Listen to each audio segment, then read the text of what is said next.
Martha Stewart has been the queen of hospitality for more than 4 decades, from her cookbooks to home decor. But it's a recent Sports Illustrated swimsuit cover that has cemented Martha's icon status. We like looking at that. Martha, on the day that you revealed that on this show, it was a big day. But I feel like every day since has been a big day. Were you surprised? It's phenomenal. Yeah. No, I'm quite surprised, actually, but also very pleased, because what women have come up to me and said is that it really opened new opportunities for them. And that's what I really care about. I really care about people feeling good about themselves. And if I can pose in a bathing suit and make people feeling better about themselves, great. But it's about successful living, and that's what it's all about. You know that. We are such fans of yours because there's a fearlessness and you have this desire to sort of evolve with time. Try new things. Do you feel like if in your 30s or 40s or 50s, if Sports Illustrated said, come do this, you would have done it? Yeah, of course. Yeah, you were always willing to take a risk. Especially then. Maybe I would have been a supermodel, and I didn't have to wait so long to have that kind of notoriety. But it was very nice, and the editors were so great and so gracious about it all too. Was the confidence always there? I mean, I feel like every time you've walked into our studio, there's an air. Like, I feel like, she knows and she's very confident. But did you ever have those self-doubts, those I'm an imposter, I don't deserve this? Oh, no, because she's like, I am certainly not an imposter. But I've always felt good about what I do. I've always felt good about the work I do. Yeah. And maybe when I was handing in a term paper or something in college, maybe I thought, maybe this isn't quite up to par. But I worked really, really hard since I was a child. And that kind of work ethic was really instilled in us at home. Yeah. And I think that really does build a confidence that one can pretty much do anything you set your mind to. Because you're prepared. Yes. You are known for your work ethic, among many other things. And you recently talked a little bit about the returning to work situation here. I'm having this argument with so many people these days. It's just that my kind of work is very creative, and it is very collaborative. Yeah. And I cannot really stomach another Zoom, Zoom here, Zoom there. It just doesn't get the work done in the right way. So meeting in person, coming to the office, I hate going to an office that's empty. I don't want to. During COVID, I took every precaution. We really set up office at home, at my home, and did so many things. And everybody came to work. And now we're our office is on a 3-day work week. And I just don't agree with it. Yeah. I just don't. Some people say it's here to stay, like this is I know, it's frightening. Yeah. It's frightening because if you read the economic news and look at what's happening everywhere in the world, a 3-day work week doesn't get the work done, doesn't get the productivity up. It doesn't help with the economy, and I think that's very important. Very important. Let's talk one more time about Sports Illustrated and all the men who are kind of gawking, I'm sure, at your cover. So, what's happened in the dating world since Sports Illustrated came around? My old boss sent me a ring.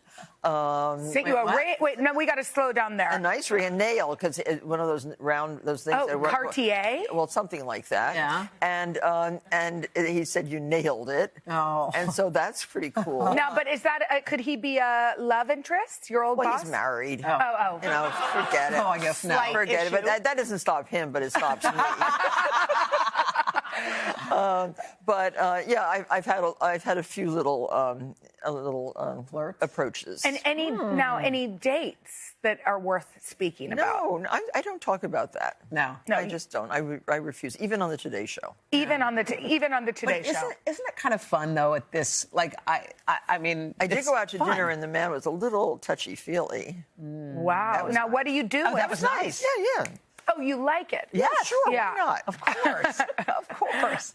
Okay, we know that you're doing a renovation on what is known as your basket house. Oh, yes, my basket house became so famous. People made fun of me for having a basket house. Wait, so it's literally a house with baskets in it? It's a little house. How many baskets do you have, may I ask? Oh, probably 1,000. 1,000? I've been collecting baskets my whole life. I love weavers. I love the whole art of basket making.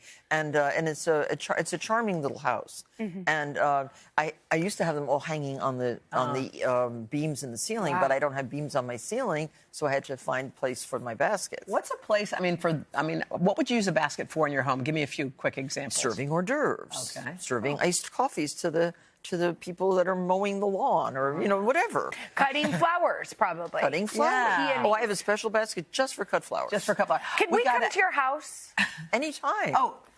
Anytime. We want to invite ourselves because we do a series called H&J Love New York. Oh, yes. Oh, you've missed 2 weeks of the most beautiful flowers you've ever seen at my house right now. Today's a big garden tour at my house. Oh, too bad. And on the 20th, we have another garden tour. Oh. And I try to open my gardens as much as I can during the blooming season. Because Well, we definitely want to come, whether it's perfect time or not. Can we just ask about a beautiful picture you posted with Tina Turner? Yes. That was so lovely. It's the first time we'd seen that picture, the two of you cozied in. y'all. Cozied in bed. Yeah. Well, I was actually hosting a dinner for her up in Bedford with Stephen Sills.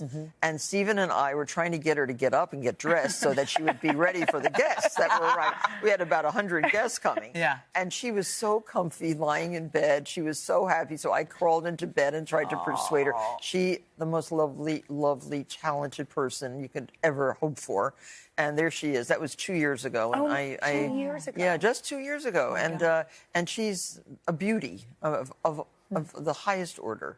And I miss her. Yeah, we do. Martha, thank you. Beautiful. Okay, wait. Oh, we have to talk about why you're here. Yes. This very cool thing on your wrist. Don't give up on me yet. No, we're not giving up. This is important. This is that? This is called the Silvertree Reach. Okay. And I have been trying, as one gets older, and I live alone, you worry a little bit, you get a little fearful about what happens if I fall off my horse? Right. What if I get lost out in the field and get disoriented for some odd reason? What if a stone flies off the tractor wheel and hits me in the head? Whatever I'm doing. I do a lot of crazy things.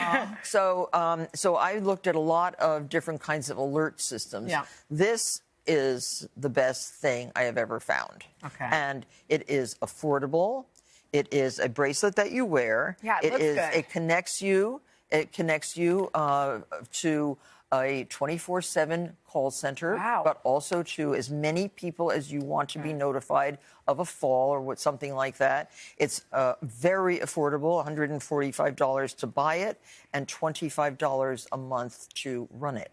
So, that's very inexpensive. Yes. If you've looked at any of the other things that one could buy, but this is so great, and it really does connect you, just in case it takes away any fear, sense of security, I love it. And now it allows you to be as fearless as you are. And one of the reasons and it's the greatest present for Mother's Day, Father's Day. Great idea. And it's not age related. I consider this a non-related to age kind of device. No, to keep your kids safe, it's really smart. All right, okay, wait, stay Martha. right there, y'all, because Martha weighs in on some hot topics. We can't wait. Right after this.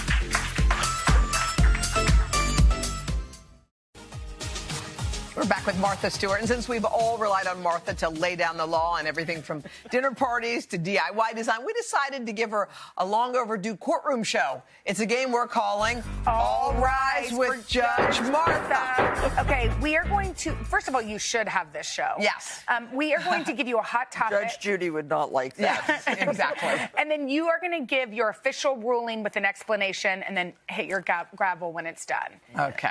Okay, the first topic, gavel. Did I say gravel? Yeah. Typical. Okay, first topic. Hoda's lemon juicing hack. Yeah. Martha, here's the thing. Hoda loves a hack. She loves this hack. She demonstrated this on the show recently. We're going to show it to you first. Okay. Go ahead. Show me. Take a skewer, take it and put it in the hole. Navel. The navel? Watch me work. Can I have a little? Wait. Oh, wait. That one ripped. Ooh. Wait, I'm not ready yet. Wait. This is the worst hack I have ever seen. No, it isn't. That's the worst hack. Oh! If you want a good workout, do it that way. Okay. And then you have to then cut it in half and get out the rest of the juice. Because you're going to waste. A lemon now costs $1.99 each. Wasting. Martha just said you're wasting. But if I do it right, it all comes out, and there are no seeds or pulp, Martha. There are now seedless lemons. Ooh. Okay. All right. So. All right. So your ruling on her is what? Is no good. No good. Okay. No good. All right. All right. Next up, Padma Lakshmi. She says she wants to break your record one day. Ooh. As the oldest woman on Sports Illustrated, the swimsuit edition. Miss Padma, who also just said goodbye to Top Chef. Okay, so what is your ruling on that? Maybe that's her plan. That would be good. You think that's good? Sure. Good luck, Padma. Okay, the next topic. Who was more attractive, young Robert De Niro or young Al Pacino? The internet is divided, and we need Martha to break the divide. Yes. Well, I look at those things on Instagram. You know, they take you from young to old, and Brad Pitt beats them all. But actually, I really think that Robert De Niro was not as attractive as Al Pacino, as a young boy. Yeah. So you're Al Pacino? You're Team Al. We were Team Al, too. We were, too. And they both had babies. What's your verdict on that? In their 80s? Yeah. 70s? Yeah, how do you feel? I just saw both of them. Yeah. And they're all right. They're a little old. And don't you want to see your kids graduate from college? So that's your ruling. Good luck to both of them. All right. All right. Speaking of age gaps, can there be too many years between a couple? Like, if you were going to date somebody who was younger, what would you say is the youngest you would go? Well, I remember going on a trip once with all my nieces and nephews, and Uncle Bobby came along. Yeah, I was dating this cute guy. Yeah. And on the trip, I found out that he was younger than my daughter. I then had to set some limits. Did you break up with him on the trip? No. You waited till you got home. Waited until we got home. Oh, my God. I think you have to just make up your own mind. Whatever feels right for you, right? And don't publicize it, for God's sakes. Just keep it quiet. Yeah, keep it quiet. Yes. Yeah, all right. I like that. Never tell his age. Never tell his age. Final ruling. Yes, Martha.